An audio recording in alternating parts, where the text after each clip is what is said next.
Hello students, welcome to Legacy as Academy. In today's video, we are going to discuss about the recent change of relation that we are seeing between Afghan, Taliban and Pakistan. The relations seem to have taken a downturn, seems to have showered or turned frigid is what the word we can use. So we are trying to discuss that what are the reasons behind the change of relations and what are the historical relations between the Taliban Afghanistan and the Pakistan, and what has caused a recent airstrike in the Afghanistan territory by the Pakistan Air Force. Now, in this particular airstrike that has been conducted a few days back, at least 15 people were reported to be killed. These were women, children as well as adult people. The airstrikes has taken place over the regions of Paktika and Khost that lies along the border of Pakistan and Afghanistan, as you can see from this particular map.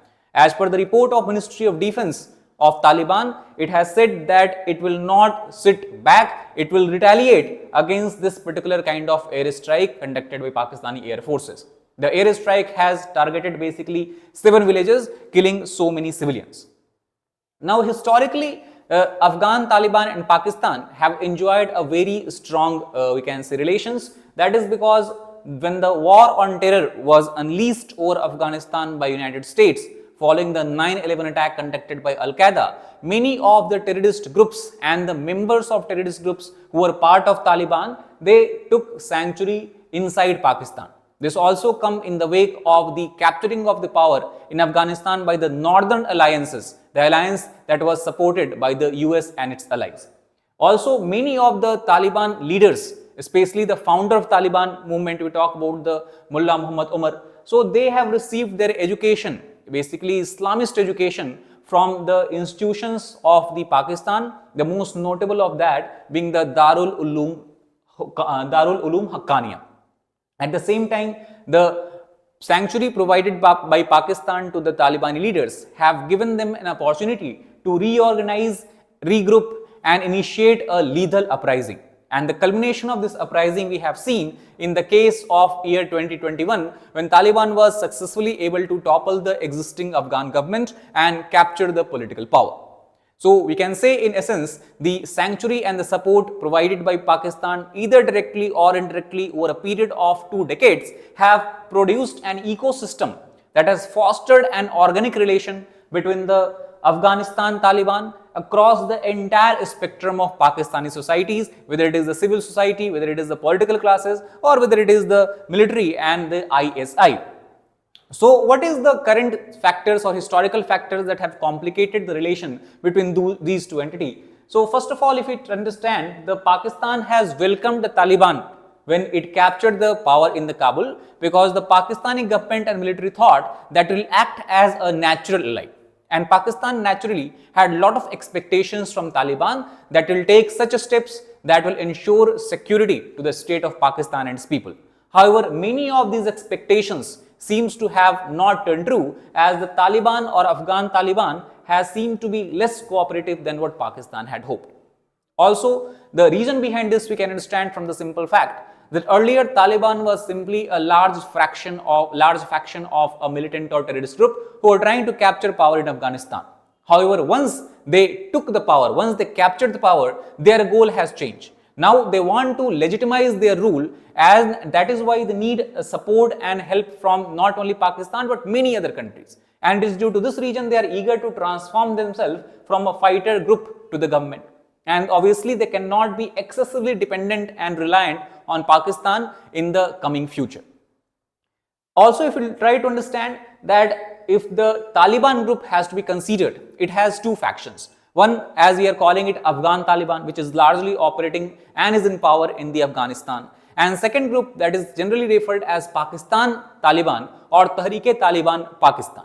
Now, this group has been responsible for a large number of militant attacks, especially after 2022. Most of these attacks have targeted the northwestern provinces of Pakistan, such as Khyber Pakhtunkhwa, that is in the northern side, and further Balochistan, that is in the south, or we can say southwestern side. And if you try to understand the historical dissatisfaction that both countries share, is the acceptance of Durand Line. Taliban or before that also any government of Afghanistan has not accepted legally that Durand Line is a legitimate border dividing Afghanistan and Pakistan. And the Durand Line was something that was drawn in the colonial period, and it not only divides the lands, but also it divides not only divide the landmass of Pakistan and Afghanistan, it also has divided the communities, the same communities that reside on both sides of border, and that community is the Pashtun community. Also, if you try to understand the non-acceptance of Durand Line as a legitimate border, which also has been continued by the Taliban's policy, complicates the relationship between the both countries, as Pakistan feels that it challenges the Pakistan's strategic depth that it seems to have been enjoying in the Afghanistan. Now, the threat that also has emerged in the recent time, especially to the Pakistan and Pakistan's people, is from a notorious group known as Tehrik-e-Taliban Pakistan, or as we have discussed before, called as Pakistan-Taliban. Tehrik-e-Taliban Pakistan is largely active in the Pakistani part of the border, and it has a similar goal like the Afghan Taliban. It also wants to capture the political power in Pakistan, topple the existing government, and bring and set up a government based on the Sharia law or implementation of Sharia law. And the Tehrik-e-Taliban Pakistan before have been engaged in a lot of terrorist-based activities. That is, example we can take is of the killing or assassination of Benazir Bhutto, who was one of the most popular leader of Pakistan.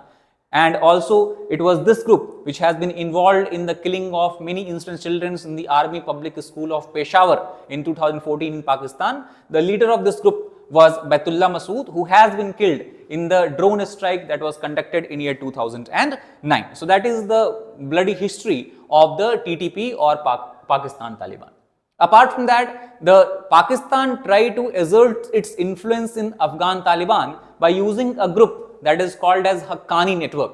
Haqqani network by the US government has been termed as nothing but a veritable arm of the Pak ISI, that is the Inter-Services Intelligence. So overall, Taliban has two factions, Kandahar faction and the Kabul faction. One faction is pro-Pakistan, while other faction do not want to complicate its relationship with the TTP or Tehrik-e-Taliban, and that is why the major demand that Pakistan has with the Taliban government is they should take action against TTP leaders who have been hiding in Afghanistan every now and then. However, as the Afghan Taliban itself is in a precarious situation, it does not want its power to be challenged by any rival. That is possible if it start to go against the TTP. For example, the Islamic State of Khorasan province is already on the verge of what we can call as acting in the Afghanistan region, and they are looking for the opportunity that as soon as the Taliban's control weaken, they can exert their assertiveness and the influence. The Taliban leaders are also deploying the same tactics that Pakistan has used for nearly 2 decades, where they have basically ignored the political demand on the basis of their own self-interest. Now, what is going to be the further course of action? As long as the TTP is active along the border, we can believe that Pakistan army will most likely continue the bombing of the Afghan territory. And the reason behind this is not only because of the Pakistan facing domestic pressure, but also there is an international pressure, especially from its most noteworthy ally China, that has invested heavily in the economic projects, whether it is the Gwadar port or whether it is the China-Pakistan economic corridor. Also, it will help the Pakistani government to solidify its control, Pakistani military to basically assert its control by mobilizing the support of the Pakistani people, by portraying TTP as external threat, and they believe that by doing so, the internal challenges and the problem the Pakistani people face on a daily basis because of the economic hardship, largely due to the lack of basic facilities, unemployment, rampant poverty and all that, that will disappear, and people will then largely focus upon the actions of Pakistani army taken against TTP or Taliban. Now, on the negative side, it is believed that it will also fuel an anti-Pakistan sentiment in the large part of Afghani population, especially those who are living along the border areas, because it is these civilians, it is these people who will be the ultimate casualty of Pakistani strikes. Not only that, as I told you before, that along both sides of the Durand Line, you have the same ethnic group, that is the Pashtuns. who are residing here, it will also create a negative sentiment among the Pashtuns of Pakistan as well, which can further complicate the domestic situations for the Pakistan, because as we know, another group that is living along the Iran border, that is the Balochis, they are already resisting against the Pakistan's rule over the Balochistan. And if the Pashtuns also join, it will create a catastrophe for the Pakistani army, Pakistani military, as well as it will create another dimensions of internal security threats to the Pakistan. So what is the limitations of Taliban? This also we have to understand, because in the first slide I told you that Ministry of Defense of Taliban or Afghanistan have said that they will retaliate against the Pakistan airstrike. But we have to understand that they do not have the enough resources, they do not have an organized military, and also they have not received any legitimate support from any major countries of the world. So there is a very few international partnerships that they enjoy. Due to lack of these, it becomes very clear that any pushback against the Afghan Taliban will be very limited in nature, almost non-existent. And the Taliban's promised retaliation seems very hollow in the context of three parameters or three factors. The first factor, in this region, or we can even talk about the entire world, Pakistan is the only long-term strategic supporter of Taliban. So going against your only long-term strategic supporter is kind of shooting in your own foot. Second, the economic levers of influence is something also Pakistan exercises in the Afghanistan, because most of the goods, the trade that happens across Afghanistan, it passes through the Pakistan border. And Pakistan since decades have given sanctuary to millions of Afghan refugees. So in the context of these situations, it becomes clear that whatever the Taliban is saying or talking about retaliating against Pakistan will not seem to be taking shape in the near future. Now, way forward, if you try to understand, is simple, that unless and until this kind of situations can only be diffused if both the leadership illustrate boldness in taking some unpopular decisions. And the peace in these areas can only be achieved by exercising what we can call as an art of wisdom and patience. The airstrikes or any kind of retaliatory attack will not solve the long-term persisting problem between both the countries. And unfortunately, over decades, because of their narrow political military interest, the countries and the political parties of both countries have ignored the plight of more than 300 million people who are living in rampant poverty, who do not have the basic human rights, and that is something we will not see, we will not expect to see any changes in the near future unless and until the political mindset and the political will of the governments change. So that is all about this particular video. Thank you very much.